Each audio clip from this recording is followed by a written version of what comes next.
For best ambient experience, put on your headphones.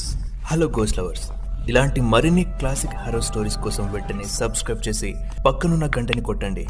నేను video upload చేసిన వెంటనే మీకు నోటిఫికేషన్ వస్తుంది. దాంతో మీరు ఏ వీడియోని మిస్ కాకుండా ఉంటారు. KCW originals paranormal tapes.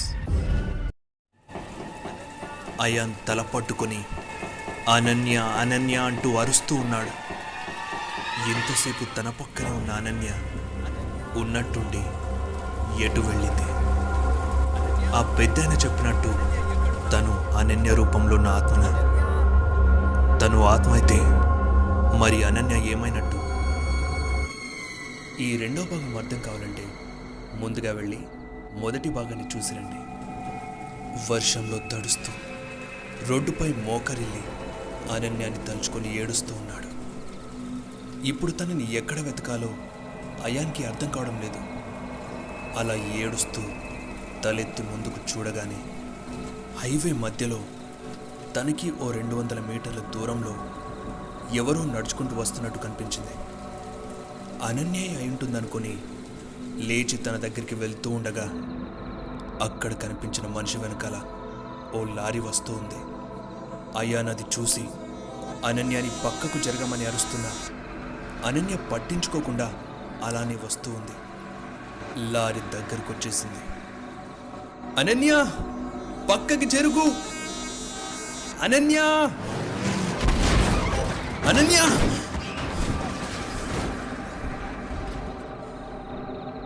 అంటూ పైకి లేచాడు. హైవే అంతా ప్రశాంతంగా ఉంది. ఇందాక కనిపించిందంతా తన భ్రమాని అర్థమై అనన్యాని వెతుక్కుంటూ హైవేపై ముందుకు నడుస్తూ వెళ్తున్నాడు. సమయం దాదాపు 11:30 కావస్తుంది. వర్షం మెల్లిమెల్లిగా తగ్గుతూ ఉంది. అయాన్కి ఓపిక లేకున్నా అనన్య కోసం పిచ్చోడిలా నడుస్తూ అలానే వెళ్తూ ఉన్నాడు. అలా దాదాపు 3 కిలోమీటర్ల దూరం వచ్చాడు. అప్పుడే కాస్త దూరంలో డాబా కనిపించింది. అయాన్ వెంటనే డాబా దగ్గరికి వెళ్ళి టేబుల్పై ఉన్న జగ్గు తీసుకుని గటగటమంటూ నీళ్లు తాగాడు. డాబా అంతా ఓసారి గమనించాడు. ఆ డాబాలో కేవలం 5-6 మంది మాత్రమే ఉన్నారు. ఆ డాబాకి ముందు ఓ లారీ ఆగి ఉంది. అక్కడున్న టేబుల్పై ఇద్దరు కూర్చొని తందూరి రోటీ తింటూ ఉన్నారు. లారీ బహుశా వాళ్లదై ఉంటుంది. డాబా చూడ్డానికి ఓ పాడుపడ్డ దానిలా ఉంది. వెలగనట్టు ఉన్న లైట్స్, టేబుల్ కూడా పాతగా ఉన్నాయి. వర్షం పడడంతో డాబా ముందంతా బురదలా మారింది. అయాన్ క్యాష్ కౌంటర్ దగ్గరికి వెళ్ళి, చూడండి, ఇక్కడికి ఓ అమ్మాయి ఏమైనా వచ్చిందా అంటూ అనన్య ఫోటో చూపేందుకు ఫోన్ తీసి ఆన్ చేయగానే ఆన్ అవ్వలేదు. అప్పటికే ఫోన్ ఛార్జింగ్ అంతా అయిపోయింది. కౌంటర్లో ఉన్న అతను చూడలేదని చెప్పాడు. వంట చేసేవాడిని అడిగినా అదే సమాధానం.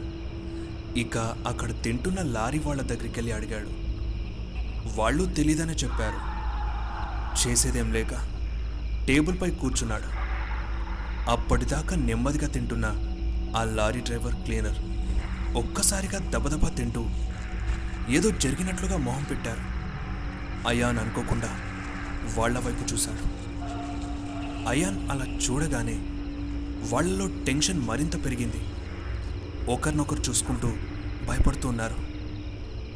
అయాన్ వైపు దొంగ చూపులు చూస్తూ తినడం ఆపేసి చేతులు కడిగి లారీ దగ్గరికి వెళ్ళి ఎక్కుతూ ఉండగా ఆ డ్రైవర్ భుజంపై అయాన్ చేయి పడింది. హే, నన్ను చూసి మీరెందుకు భయపడుతున్నారు చెప్పు అని కోపంగా చూసేసరికి, సార్ మాకేం తెలియదు సార్. ఆ అమ్మాయిని మేము ఇంకా ఏం చేయలేదు సార్. రోడ్డుపై పడుంటే ఏదో ఆశతో తీసుకెళ్తున్నాను సార్. క్షమించండి సారు. ఆమె సీట్ పక్కనే పడుంది సారు, తీసుకెళ్ళండి అని ఆ డ్రైవర్ అనగానే వాడి మూతిపై ఓ గుద్దు గుద్ది సీట్ పక్కన పడున్న అమ్మాయిని ఎత్తుకొచ్చి డాబా దగ్గరికి తీసుకొచ్చి టేబుల్పై పడుకోబెట్టాడు. అప్పటికే ఆ అమ్మాయి ఒంటిపై బట్టలు లేవు. నానన్య బట్టలేవి అని ఆ డ్రైవర్ని అడిగితే వెంటనే వెళ్ళి లారీలో పడేసి ఉన్న బట్టల్ని తీసుకొచ్చి ఇచ్చాడు. బట్టలు తొడిగించాక, నా నెనికి ఏదైనా జరిగి ఉండాలి, మీ తలకాయలు నీ లారీ కింద ఉంటుంది. అనన్య మొహాన్ని చుట్టేసిన బట్టని మెల్లగా తీయగానే అయాన్ షాక్ అయిపోయాడు. ఆ అమ్మాయి అనన్య కాదు. రే, నా అనన్య ఇది అని ఆ డ్రైవర్ వైపు చూడగానే అప్పటికే లారీ ఎక్కి పారిపోయాడు. రే ఛ! ఇక అమ్మాయి మొహంపై నీళ్లు కొట్టి లేపాడు. తను స్ప్రోలోకి రాగానే, ఆర్ యు ఓకే? మీకేం కాలేదుగా? మీరు ఎక్కడికి వెళ్ళాలి అని అయాన్ ఆ అమ్మాయిని అడగగానే, నేను పూణే నుండి ముంబై వెళ్తుంటే మిడిల్లో బస్ మిస్ అయింది. అప్పుడు ఈ లారీ వాళ్ళు డ్రాప్ చేస్తా అంటే ఎక్కాను. ఆ తర్వాత అంటూ ఆమె గురించి చెప్పగానే అయాన్ కూడా అనన్య గురించి చెప్పాడు. ఇక అమ్మాయి కూడా అనన్యని వెతకడంలో హెల్ప్ చేస్తా అని చెప్పింది. చాలా థ్యాంక్స్. మీ పేరు అని అయాన్ అడిగితే పూజ అని చెప్పింది. ఇద్దరు తిరిగి తన కార్ దగ్గరికి చేరుకున్నారు. అయాన్ మళ్ళీ ఓ చిన్న ఆశతో కారులో వెతికాడు. అనన్య ఎక్కడికి వెళ్ళిపోయా అని ఏడుస్తూ ఉండగా అనే శబ్దం అడవిలో నుండి ఆ అమ్మాయి ఏడుపు వినిపించింది. వెంటనే అలర్ట్ అయి, పూజ, నీకు ఆ ఏడుపు వినిపిస్తుందా అని తనని అడగగానే అవునని పూజ సమాధానమిచ్చింది. ఇక పూజ చేయి పట్టుకొని ఆ ఏడుపు వినిపిస్తున్న వైపు పరిగెత్తాడు. ఆ కారడవిలోకి పొదల మధ్య నుండి వెళ్తుంటే కాళ్ళకి ఏవేవో గుచ్చుకుంటున్నాయి. దారి అంతా అతి భయంకరంగా ఉంది. వెళ్తున్న దారి కనిపించకపోయినా ఆ ఏడుపు ఒక్కటే ఆధారం చేసుకుని వెళ్తున్నారు. అలా కొంత దూరం వెళ్ళాక ఆ ఏడుపు ఆగిపోయింది. అయాన్ అక్కడే ఆగిపోయాడు. అనన్య, భయపడకు, నేను వచ్చేసాను. ఎక్కడున్నావు? ప్లీజ్, నేను నీ దగ్గరే ఉన్నాను, రా. అనన్య, అనన్య అని ఎంత అరిచినా ఏ ఉలుకు పలుకు లేదు. అప్పుడే అయాన్ వెనుక ఎవరో వస్తున్నట్టు పూజ గమనించింది. అయాన్, నీ వెనుక ఎవరో ఉన్నారు అని అనగానే అయాన్ వెనక్కి చూశాడు. ఏం బాబు, నీ భార్య కోసం వెతుకుతున్నావా? నేనప్పుడే చెప్పాను కదా, తను నీ భార్య కాదు, ఆత్మ అని. నీ భార్య ఎక్కడుందో నాకు తెలుసు. నా వెంట రండి, తీసుకువెళ్తాను అని మొదట్లో అడ్రస్ చెప్పిన ఆ పెద్దాయన కనిపించాడు. అతని వెంట తీసుకుని వెళ్తున్నాడు. పూజ మాత్రం ఇంకా భయపడుతూ అయాన్ చేయిని గట్టిగా పట్టుకుంది. అలా మార్గ మధ్యంలో దట్టమైన పొదలు, గుట్టల మధ్య తీసుకెళ్తూ ఏవేవో కథలు చెప్తూ ఉన్నాడు. అయాన్కి కోపం వచ్చి, మీరసలు ఎటు తీసుకెళ్తున్నారు? నా అనన్య ఏడుపు నాకు అక్కడి నుండి వినిపించింది. మీరేమో ఏదేదో చెప్తూ ఎటెటో తీసుకెళ్తున్నారు. ప్లీజ్ త్వరగా తీసుకెళ్ళండి అని అనగానే, ఆ ఆత్రం ఆపుకో బాబు, అదిగో నీ భార్య అని దూరంగా ఓ చిన్న పూరు గుడిసె ముందు కూర్చున్న అమ్మాయిని చూపించాడు. అయాన్ ఆమెను చూసి, అవును, తను నా అనన్యే అంటూ ముందుకు వెళ్తుండగా పూజ అయాన్ చేయిని పట్టుకుని ఆపింది. ఎందుకు ఆపావు అని పూజ వైపు చూసి అడిగాడు. పూజ మెల్లిగా ఆ పెద్దైన కాళ్ళ వైపు ఓసారి చూడమని చెప్పింది. అయాన్ చూశాడు. అంతే, కాళ్ళు చేతులు వణకడం మొదలైంది. ఆ పెద్దైన కాళ్ళు వెనక్కి తిరుగున్నాయి. ఆ గుడిసె, అనన్య కూడా ఈ ఆత్మమాయే అయింటుందనుకొని మెల్లిగా వెనక్కి అడుగులు వేస్తూ పారిపోయారు.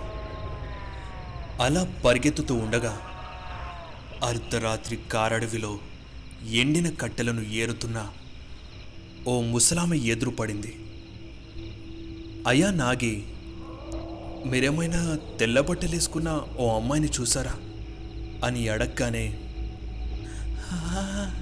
చూశాను బాబు, ఆ అమ్మాయి నా గుడిసెలోనే ఉంది.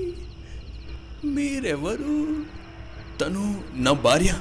తన కోసమే వెతుకుతున్నా. ప్లీజ్ దయచేసి తన దగ్గరికి తీసుకెళ్ళండి అని అయాన్ అనగానే, తప్పకుండా బాబు, రండి. వాళ్ళని తన వెంట తీసుకుని వెళ్తూ ఉంది. పూజ మళ్ళీ అనుమానంతో ఆ ముసలామె కాళ్ళని చూసింది. కానీ ఆ ముసలామె చీర ఆమె కాళ్ళని పూర్తిగా కప్పేసి కనిపించినట్లుగా ఉంది. మొత్తానికి ఆ ముసలామె గుడిసె దగ్గరికి తీసుకెళ్ళింది. ఆ గుడిసె ఇందాక ఆ పెద్దయిన ఆత్మ చూపించిన గుడిసెలాగే ఉంది. ఇద్దరికీ అనుమానం వచ్చింది. ఇక పారిపోయేందుకు వెనక్కి తిరుగుతూ ఉండగా ఆ గుడిసె ముందు అనన్య పడుకొని ఉన్నట్టు కనిపించింది. అయాన్ ఆగి అలానే చూస్తూ ఉన్నాడు. అప్పుడే, ఏంటి బాబు అలా చూస్తున్నా? తనే నీ భార్య, రండి లోపలికి రండి అని అనగానే ఇద్దరూ అలా నెమ్మదిగా ఆమె వెంటే గుడిసె దగ్గరికి వెళ్ళారు. ఆ ముసలామె గుడిసెలోకి వెళ్ళి బయటకు రాగానే ఆ ముగ్గురు కనిపించలేదు.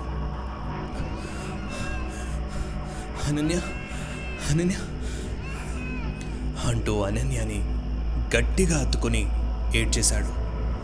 ఆ తర్వాత అనన్య ఏడుస్తూ, అయాన్ నీకేం కాలేదుగా?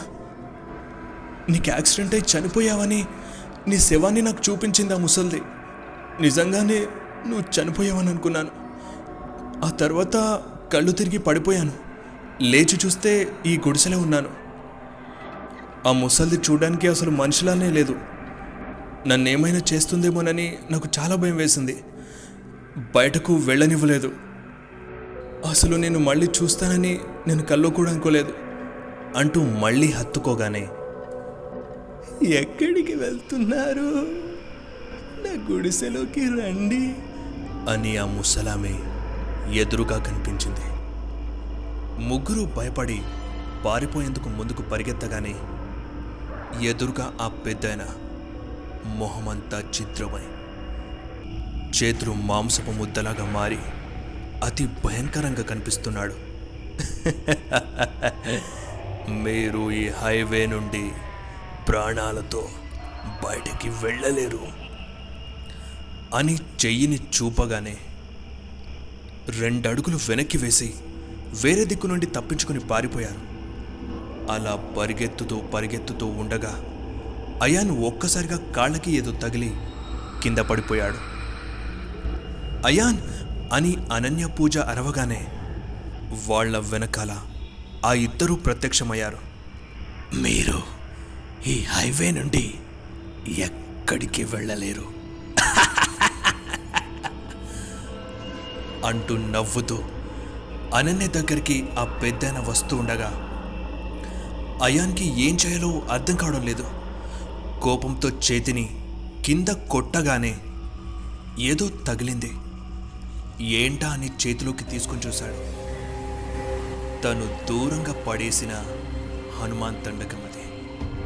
అయాన్ ఆ హనుమాన్ దండకాన్ని తీసుకొని హనుమంతుడి నామం జపిస్తూ వాళ్ళ దగ్గరకు వెళ్ళగానే ఆ 2 ఆత్మలు గాలిలో కలిసిపోయాయి.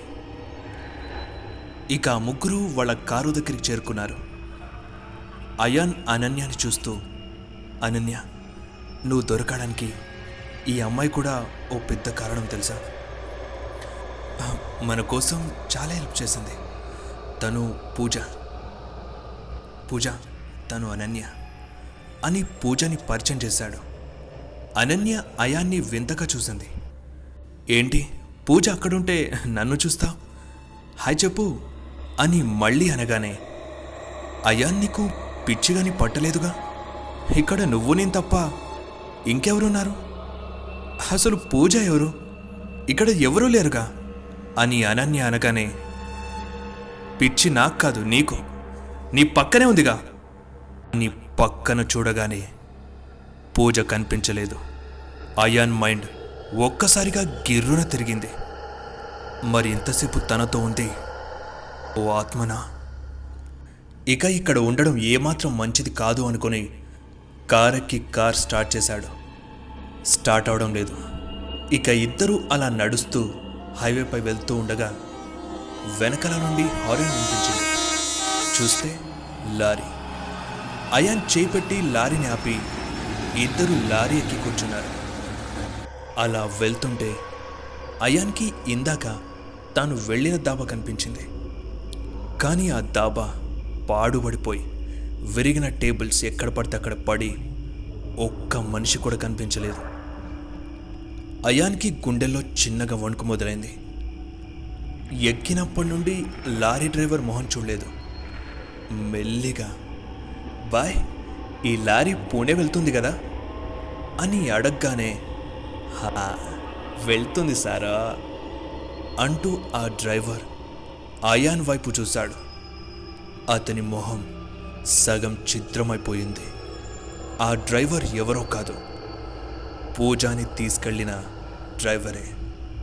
అంటే అతను కూడా ఆత్మనే.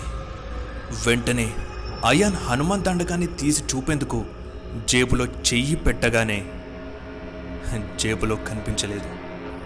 అది కారులోనే పెట్టి మరిచిపోయాడు.